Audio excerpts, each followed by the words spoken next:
नमस्कार, मैं Sanjay Dubey. 8 PM news में हम देखेंगे दुर्ग जिले समेत प्रदेश एवं देश विदेश की प्रमुख खबरें। तो आइए शुरू करते हैं पहले दुर्ग जिले की खबरों से। गौ हत्या करने वालों पर हत्या का मामला दर्ज करने, गौ माता को राजमाता का दर्जा दिलाने, गौ तस्करों के वाहनों को राजसात करने, गौठानों में समुचित व्यवस्था उपलब्ध कराने शिवसेना शिंदे ग्रुप द्वारा व्यापक रूप से पूरे प्रदेश में हस्ताक्षर महाअभियान चलाया जा रहा है। इस अभियान को लोगों का भारी समर्थन मिल रहा है। नगर निगम भिलाई में महापौर परिषद के सदस्यों की बैठक संपन्न हुई। बैठक में विभिन्न मुद्दों पर चर्चा की गई और सर्वसम्मति से प्रस्ताव पारित किए गए, जिसमें प्रमुख रूप से शहर में जन्मदिन या अन्य समारोह में होर्डिंग्स और बैनर पोस्टर लगाने प्रतिबंध लगाया गया। शहर में कहीं भी किसी भी स्थान पर जनप्रतिनिधि का फोटो नहीं लगाया जा सकेगा और पावर हाउस स्थित मदर्स मार्केट प्रगति कॉम्प्लेक्स व्यावसायिक परिसर में निर्मित दुकानों को 30 वर्ष पर लीज पर दिए जाने रुचि की अभिव्यक्ति ऑफर आमंत्रित करने को स्वीकृत किया गया है। स्वच्छता ही सेवा समिति ने रविवार को नारी जागरण केंद्र रुआबांधा में स्वच्छता अभियान चलाया। समिति के अभियान को 390 सप्ताह पूरे हो चुके हैं। समिति द्वारा शहरी और ग्रामीण क्षेत्रों में विभिन्न संगठनों अथवा व्यक्तियों के बुलावे पर जाकर चिन्हित स्थानों में सफाई अभियान चलाया जाता है। स्वास्थ्य विभाग में संविलियन ग्रेड पे निर्धारण, अनुकंपा नियुक्ति, पेंशन, जॉब सिक्योरिटी की मांग को लेकर स्वास्थ्य कर्मचारियों ने छत्तीसगढ़ सरकार के खिलाफ मोर्चा खोल रखा है। पिछले 27 दिनों से राष्ट्रीय स्वास्थ्य मिशन के कर्मचारी दुर्ग जिला अस्पताल के पास हड़ताल पर बैठे हुए हैं। रोजाना नए नए तरीकों से प्रदर्शन कर छत्तीसगढ़ सरकार तक अपनी मांगों को पहुंचाने का प्रयास किया जा रहा है। ग्रामीणों को जान से मारने की धमकी देकर हमेशा अपने पास तरह तरह के चाकू रखने वाले एक आरोपी और उसके अपचारी साथी बालक को उदय पुलिस ने गिरफ्तार किया है। आरोपी ने एक लड़की की आपत्तिजनक फोटो अपने पास रखकर उससे बात करने के लिए मजबूर किया था। साथ ही पीड़ित के माता पिता को जान से मारने की धमकी भी दी थी।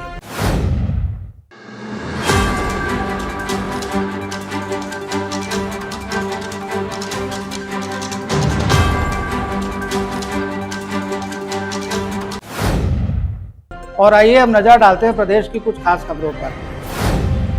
छत्तीसगढ़ के सरकारी स्कूलों में शिक्षकों के अनुशासनहीनता व्यवहार को लेकर सरकार ने अब कड़ा रुख अपनाया है। सरगुजा और बस्तर संभाग से आई शिकायतों में आरोप लगाया गया है कि कुछ शिक्षक स्कूलों में शराब पीकर आते और छात्राओं से छेड़छाड़ करते हैं। इस गंभीर मामले पर स्कूल शिक्षा मंत्री गजेंद्र यादव ने तत्काल सख्त कार्रवाई का ऐलान किया। दोषियों पर होगी FIR और बर्खास्तगी की।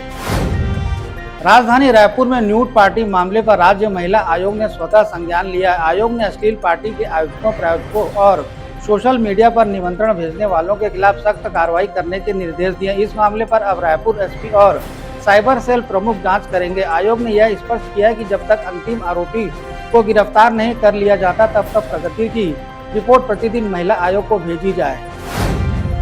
जादुई कलश के नाम पर हजारों ग्रामीणों से करोड़ों रुपए ठगने का मामला सामने आया। इस मामले में पुलिस ने 4 आरोपियों को हिरासत में लिया है। वहीं 2 मुख्य आरोपी फरार है, जिनकी पुलिस द्वारा सरगर्मी से तलाश की जा रही। आरोपियों ने अपनी फर्जी कंपनी के नाम से हर सदस्य को 1 से 5 करोड़ रुपए देने का झांसा देकर उनसे पैसे वसूले थे। आरोपियों ने सरगुजा, जशपुर, रायगढ़, कोरबा, बिलासपुर आदि जिलों में ठगी की घटनाओं को अंजाम दिया था। राजनांदगांव जिला जेल में बंदियों के बीच गैंगवार का मामला एक बार फिर से सामने आया है, जिसमें एक बंदी घायल हुआ है। बताया जा रहा है कि जेल के भीतर लगभग आधा दर्जन बंदियों ने एक अन्य बंदी पर स्टील ग्लास से बनाए गए धारदार हथियार से हमला कर दिया, जिससे बंदी घायल हो गया। इस हमले में बंदी के चेहरे और पीठ पर चोटें आई हैं। राजधानी रायपुर में शराबियों का हुड़दंग सामने आया। यहाँ सार्वजनिक स्थान पर शराब पी रहे शराबियों पर जब डायल 112 के जवान कार्रवाई करने पहुंचे तो उल्टे शराबियों ने पुलिस पर ही रौब दिखाना शुरू कर दिया। पुलिस जवान के साथ अश्लील गाली गलौज करते हुए, अपने पास रखे कटर को दिखाकर मारपीट करते हुए वर्दी फाड़ दी और पुलिस वैन जलाने की धमकी दे डाली। घटना की जानकारी के बाद पुलिस ने 4 आरोपियों को अरेस्ट किया है।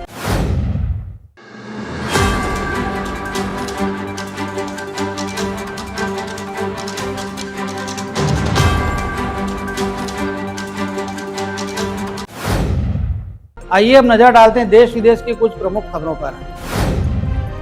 प्रधानमंत्री नरेंद्र मोदी ने हिंदी दिवस के अवसर पर आज राष्ट्र को हार्दिक शुभकामनाएं दी और हिंदी को भारत की पहचान और संस्कारों की जीवंत धरोहर बताते हुए हिंदी के सांस्कृतिक और भावनात्मक महत्व पर जोर दिया। उन्होंने नागरिकों से भी सभी भारतीय भाषाओं को समृद्ध बनाने और उन्हें गर्व के साथ आने वाली पीढ़ियों तक पहुँचाने के लिए सामूहिक रूप से कार्य करने का आह्वान किया। दिल्ली सरकार ने इतिहास में पहली बार 3000 से ज्यादा RWO फॉरेस्ट गार्ड और असंगठित श्रमिकों को इलेक्ट्रिक हीटर देने का ऐलान किया है। यह पहल ठंड में लोगों को खुले में आग जलाने से बचाने और प्रदूषण कम करने के लिए है। इसके लिए 4 करोड़ रुपए खर्च किए जाएंगे। क्रियान्वयन डिविजनल कमिश्नर और मॉनिटरिंग पर्यावरण विभाग करेगा। आगामी बिहार चुनाव के लिए भाजपा ने मोदी मित्र डिजिटल योद्धा अभियान शुरू किया। इस अभियान का लक्ष्य प्रत्येक विधानसभा क्षेत्र से 10,000 डिजिटल योद्धा तैयार करना। ये योद्धा प्रधानमंत्री मोदी और बिहार की एनडीए सरकार की उपलब्धियों को हर घर तक पहुंचाएंगे। नेपाल में स्थित पशुपतिनाथ मंदिर एक बार फिर खोल दिया गया है। देश में चल रही हिंसा के कारण यह मंदिर पिछले 5 दिनों से बंद था, जहां अब इसे दोबारा श्रद्धालुओं के लिए खोल दिया गया। बताया गया कि बड़ी संख्या में यहां भक्त बाबा के दर्शन करने को मौजूद थे, लेकिन उन्हें दर्शन के लिए 5 दिनों का लंबा इंतजार करना पड़ा।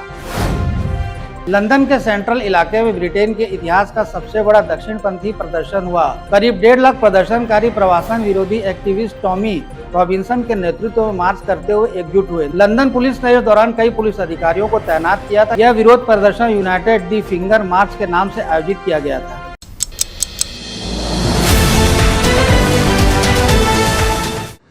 This program is sponsored by SR Hospital and Research Center.